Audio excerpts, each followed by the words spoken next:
Rosie O'Donnell just said something nobody expected her to say out loud. The real reason Ellen fled the US and ended her show is far darker than anyone imagined.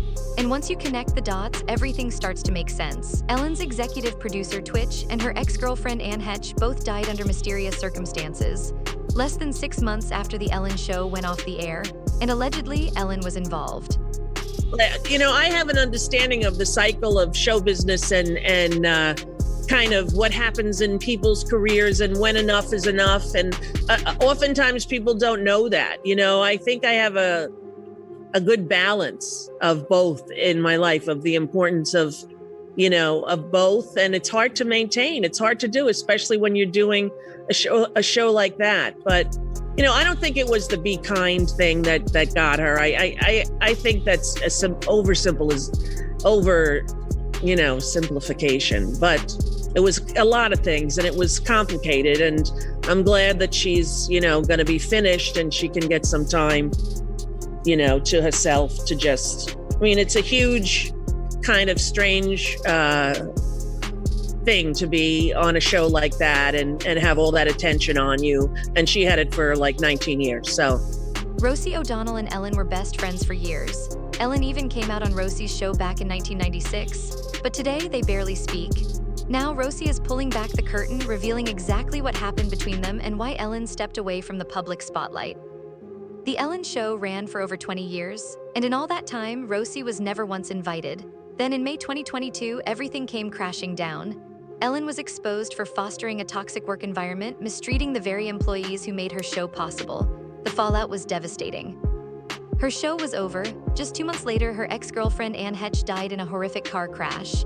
And by December of that same year, Twitch, her beloved executive producer, was gone too. Ellen DeGeneres is speaking out about reports of workplace mistreatment in a letter to her staff. The talk show host shared her initial reaction to the allegations from current and former employees and revealed what actions are being taken to improve company culture. Ellen said she was disappointed to learn about the claims in a recent BuzzFeed article, citing the show's enormous growth over the years and her increased reliance on people to do their jobs as they knew I'd want them done. She went on to acknowledge that clearly some didn't. I don't think you achieve anything by bullying people. In a statement to ET, Warner Brothers, the studio behind Ellen's show, claims they have interviewed dozens of current and former employees in the wake of these allegations. They say that during their investigation, it was revealed that there were some deficiencies related to the show's day-to-day management. And that moving forward, the studio and Ellen are committed to creating a workplace based on respect and inclusion. I stay grateful and I try to stay humble, and I think that I pay attention to what is important and what is real. These misconduct allegations stem from a BuzzFeed article that was published last week, which included anonymous accounts from a dozen former and one current employee. 2 months after the Ellen show ended, Stephen Twitch Boss, the show's beloved executive producer, took his own life, and he left a note. Several investigative journalists have since claimed that in that note, Stephen pointed directly at Ellen as the cause of his death. Even his own wife confirmed it. She said Stephen had been under immense stress tied to something that happened on the show, and according to her, that unbearable pressure is what drove him to such a devastating end.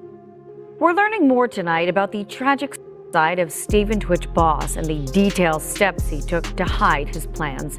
TMZ is reporting when Twitch left his home the day before he took an Uber to a motel about a mile away.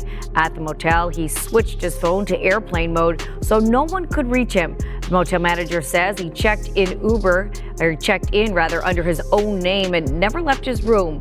We also now know that Twitch left a suicide note. Details have not been made public, but TMZ reports the note alluded to challenges Twitch had faced in the past. Entertainer Tyler Perry knows firsthand what that is like. I want to take you back to a time in my life where I tried to commit suicide a couple of times because it was so dark. I thought the only way to make this better, this pain go away, is to end my life. Had any of those attempts happened, I would have missed the best part of my life. Some sources claim that Twitch witnessed something behind the scenes, something he was never meant to see. And many believe that's what ultimately cost him his life. His wife, Allison Halker, revealed that Twitch left her a note before his death. In that note, he spoke about the pressure Ellen was putting on him, Allegedly, Ellen wanted Twitch to help rehabilitate her image, to publicly deny all the workplace allegations against her. She knew that fans trusted Twitch deeply, and she wanted to weaponize that trust.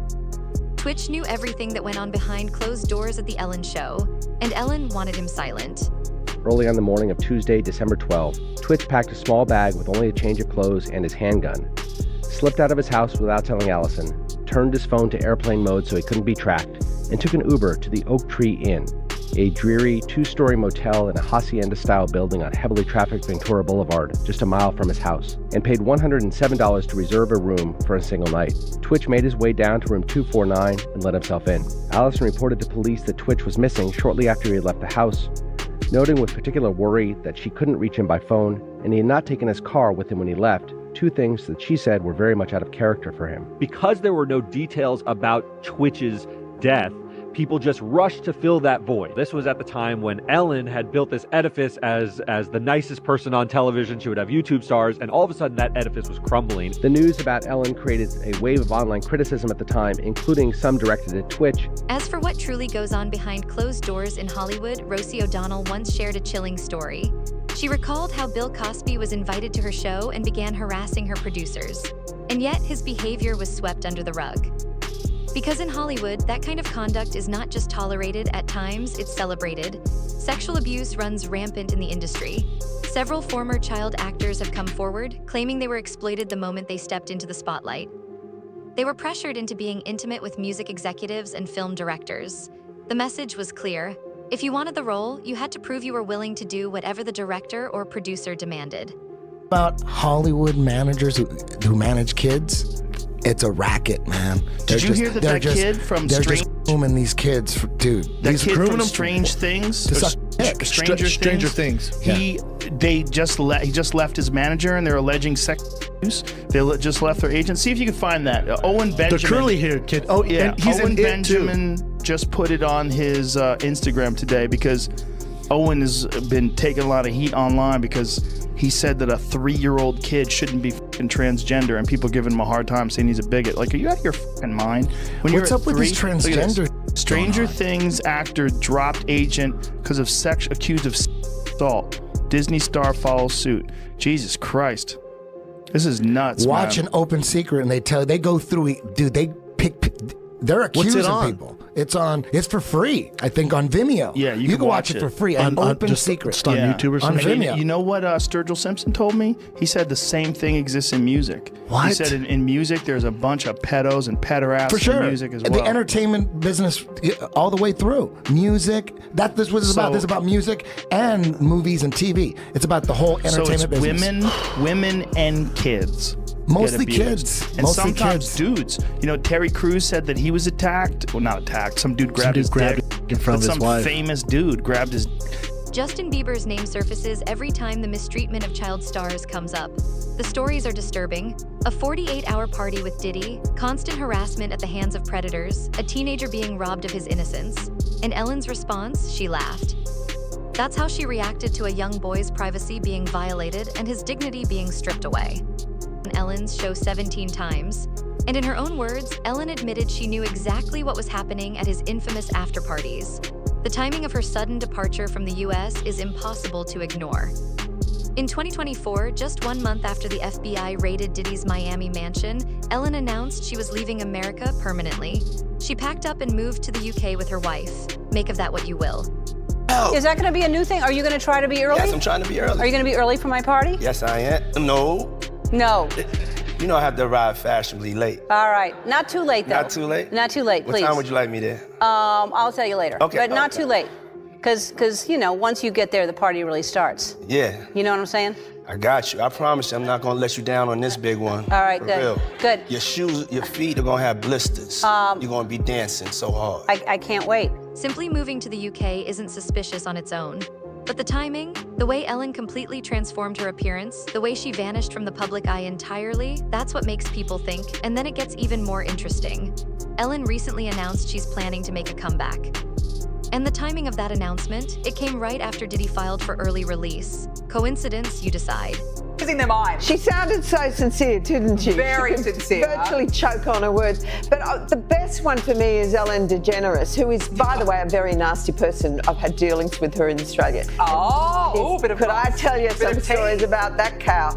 But anyway, good riddance to her. But she was quite friendly with that P. Diddy bloke, wasn't she? Well, this is why I say release the Diddy files. Yeah. Release the Diddy files. Come on, Donald Trump. We want to know whose name. So maybe she's hightailing out of there before all that is thrown at her as well. But what a bunch of hypocrites. Ellen DeGeneres and her wife, Portia de Rossi, have reportedly fled the US, bound for the UK, after Donald Trump's landslide victory. Numerous publications are reporting the couple have left the United States permanently. There are also reports the couple have put their Montecito mansion on the market. Entertainment publication The Wrap has the exclusive story and said, Ellen DeGeneres and wife Portia de Rossi have moved to rural England, put their Montecito estate on the market, and plan to never return to the United States, telling friends the election of Donald Trump was their primary motivation. Ellen DeGeneres has been a vocal Trump critic, so the move doesn't come as a surprise to most. Some critics have also pointed to Ellen's behavior over the years as deeply troubling. In one episode of her show, Ellen openly revealed that celebrities use stem cells harvested from babies to maintain their youth. She didn't whisper it, she said it on air.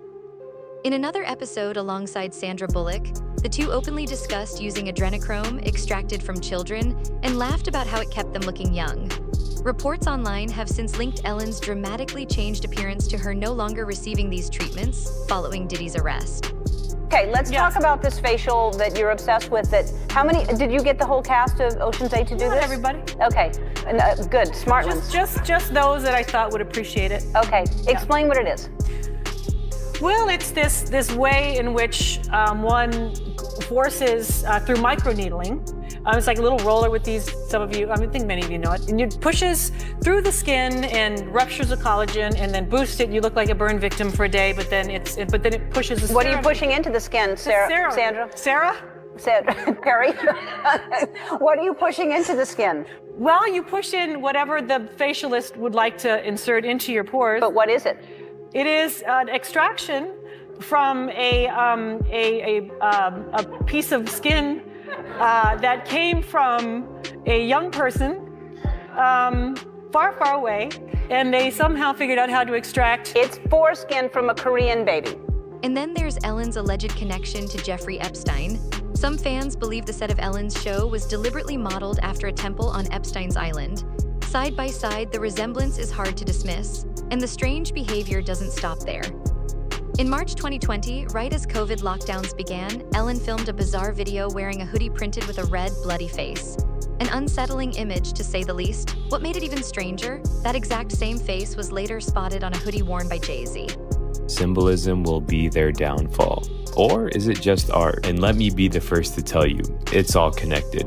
I mean, if you know, you know. But first, let's go back to that video of Ellen DeGeneres. When the camera turns, you can see the inside of her house. Now, see that picture right there? Well, if you pause it and look it up, it says evil thoughts with revenge right next to it. Here's another picture of Ellen in her house, and this is the picture behind her. Now, the thing I'm curious about is the letters on top of the picture. These look oddly similar to the letters Marina Abramovich writes out when she does spirit cooking. Remember the beginning of the video? It's all connected. And that person that was in all red is Lady Gaga, and she went to Marina Abramovich many times for teaching. But let's continue. This is another picture of Ellen in her home. She's cutting her mother's hair, but what is that picture above her head? Look at it. Oh, well, you know where that is too, right? The similar image to that, right? No. I know Jamie does. What is it? It's on the set of a famous talk show that's now not on anymore. Oh, Ellen? Was that Ellen? Yeah. Really? Just look at the temple and then look at the... Let me see Ellen's background. What? Ellen's entire public image was carefully crafted, a polished, feel-good persona built over decades. But once her fans saw who she truly was behind the mask, she lost everything. Interestingly, Joe Rogan saw it coming years ago. He said Ellen's personality always felt forced, like she was performing, not being real. And Rosie O'Donnell was the first to say it out loud. Ellen's nice guy act, she warned, was never going to end well. She was right. It's so weird when you see, like, a lot of people saying that someone who seems so nice is not nice at all. She doesn't seem nice, but that's people have a very poor judge of character. She doesn't seem nice. It seems forced. People that are like that all the time, she doesn't seem nice. It's very forced. And whatever, you're allowed to be a bitch, right? You're allowed to be a bitch. You're allowed to be nasty to people. You're accomplished. You're a comedian. You did the whole thing. What you're not allowed to do is have a Guantanamo Bay situation in the backstage of your show where everybody's walking around afraid for their life, and it's like Abu Ghraib where they're hooked up to wires and they dogs have around them. Yeah, she's got dogs and hoods. If an intern's late, they have a hood on. I don't support that. That's just me. Yeah, I'm with you. I thought of you when Ellen DeGeneres went through her thing, and she goes, my advice to everybody is, if you're going to be known as something, being known as the be kind lady is probably going to bite you in the ass. And I wondered what that whole queen of nice. Yeah, I that remember did bite me thinking, in the ass. Yeah. Did you think it bit you in the ass? I wasn't aware of that. But Not in the way that Ellen's talking about, I think. But, I said the day it came out, look at this, the Queen of Nice. In a couple of years, it's going to be the Queen of Lice, the Queen of Fried Rice, the Queen of we don't like her anymore. Ellen isn't the only one in Hollywood hiding behind a carefully constructed mask. On the surface, most celebrities project warmth, kindness, and relatability. But behind closed doors, they don't respect you. They don't think you're worthy of their attention. Joe Rogan said it plainly, Hollywood elites look at ordinary people like they're beneath them. The smile is for the camera, the contempt is for everyone else. There's an arrogance that some stars had, like particularly in the 90s. When I first came to Hollywood, and this is like really evident for me because I was not a star, but I was on a television show. So I got to be around a lot of stars. And there was a way that some of them would treat you. They would let you know that you are subhuman. You are below them. They would communicate with you in the most disrespectful and dismissive ways, like weird, got like mousy guys that I could kill, like instantly, and they would just be rude to you in a really weird way because they had power. They had power, and then when an executive would come over, they would turn on the charm. They'd be smiling and laughing, and then you would talk to them at the craft service, and they would dismiss you in the pettiest ways. I encountered a bunch of that. Yeah. It was commonplace, and it was, I think, a thing that they aspired to. Ellen was no different. Once fame found her, she pushed everyone aside and did whatever it took to stay on top. It didn't matter who she had to associate with or how she treated the people working for her.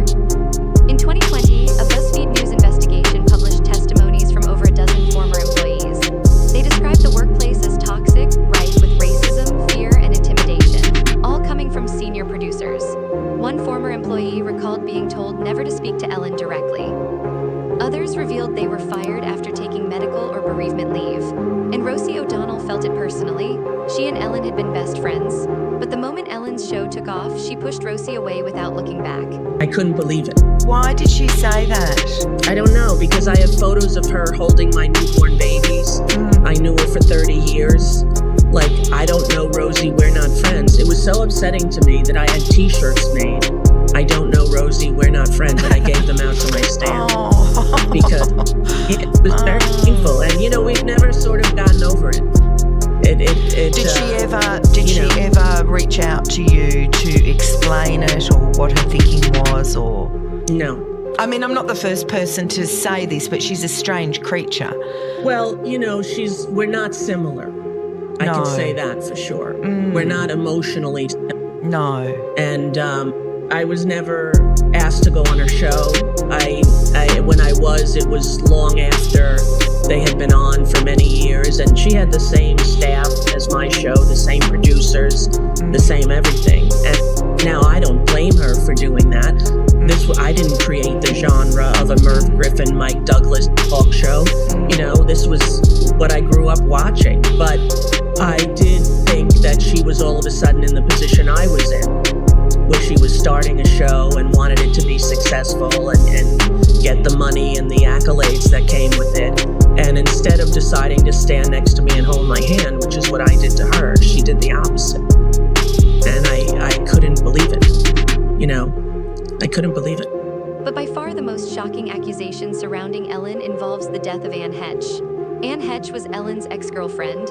And according to sources close to her, Anne was working on a documentary, one that was going to expose Ellen. But before a single detail could surface, Anne died in a car crash, 2 months after Twitch's death, 2 months. The two people who knew the most about what went on behind the scenes of Ellen's world, both gone in rapid succession right after her show came to an end. Does it prove wrongdoing? No. But the circumstances surrounding both deaths are deeply suspicious. And the timing is impossible to ignore. Anne Heche gets in this accident, and I'm bereft. Now, how did I know her? She did my show twice, and she and Ellen came to my home in Miami and swam in my pool, and we had lunch once. So right. I knew her, you know, not really well, but in the celebrity vernacular, and that she was with Ellen for a while, and then how her career suffered, and her book, Call Me Crazy. There was a horribly, horribly tragic child abuse in that family, and I've always sort of felt sorry for her. So when she's dying, when that all happens, I'm legitimately bereft in a way that maybe surprised me. I'd wake up in the morning and think, oh my God, something's wrong. Oh, Anne Heche is in a coma. Like, it was obsessive to me. So she died tragically. In May 2002, the Ellen DeGeneres show was canceled, and then 2 months later, Anne Heche, Ellen's ex-girlfriend, was in a really bad car accident where she flew her Mini Cooper into someone's house and it caught fire. And what has never sat right with me is the cross comparison between the coroner's report and the actual aerial footage. The coroner's report says that she was unconscious until her death, just from smoke inhalation and from being brain dead from the fumes in her brain. But if you look at the footage, she sits straight up, and that takes a conscious effort, I feel. But I'm not a scientist. I mean, I'm not a doctor. But the other thing is her other host, her co-host Twitch, died 4 months after that. And I just think that that's a suspicious amount of like close people around you dying in weird ways. The full truth of what Ellen was involved in may never come to light because the two people who knew the most are gone. But here's the thing, Ellen's story isn't unique. Hollywood as a whole is just as dark. Joe Rogan spoke out years ago about the widespread patterns of abuse and predation in the entertainment industry, how common it was among child actors and young performers. For years, people dismissed it. Then the truth about Diddy came out. Then Harvey Weinstein. And everything Rogan warned about was proven true almost a decade later. Don't let your kids be around weird agents and take No, don't let your kids get into acting. Do not let your kids get into that. Has it worked out? Well, you know, the other thing is, like, look at what happened with that Sandusky guy. That guy was taking care of kids. Like, his whole thing was like, hey, I do charitable work with children. You know, I do charitable work and I take care of these kids. Yeah, I'm just all about helping kids. It's all about helping kids. They're our future. If you're an actress and you worked with Harvey Weinstein, you never tried to get yourself. Like, what is wrong with me? Well, you ugly. Yeah, you ugly. What's wrong with my face? They're really going after him. That seems weird. It doesn't seem weird, dude. Hell yeah, they're going after him. That guy's entire business. Here's the thing. He's one of many. There's got to be like a bunch of people that ran their business that way. But Weinstein, they say like in Hollywood, like my agent's like, oh no, yeah, it's about time he got caught. I'm like, what the? Everyone knew this? Dude, like everyone knew. Did you see his contract? It was in his contract. The way he had his contract set up was like they had a certain amount of money that he would have to pay if he had a claim against him. It was like, it was a thing for him. Yes, like he had so many claims. It's like first offense was $100,000, second offense was $250,000, third offense was $750,000, fourth offense was $1 million. He had it written into his contract with Miramax. His contract with the Weinstein Company, like he owned Miramax, right? I don't know. Explain that contract. Like he'd have to pay $100,000. Yes. They're protecting themselves. Oh, when they sign harassment. When they sign him, they go, okay, the first time you one of these guys, it's gonna be $100,000. Yes. Second time, it's $200,000. It's not just. Yes, I mean it was. That's so how big of a problem. Yes, it was such a huge. It was so known of what he would do, and look, even Quentin Tarantino said that he did it to his ex-girlfriend. Here's the real question. How many others in Hollywood are hiding behind the exact same nice image?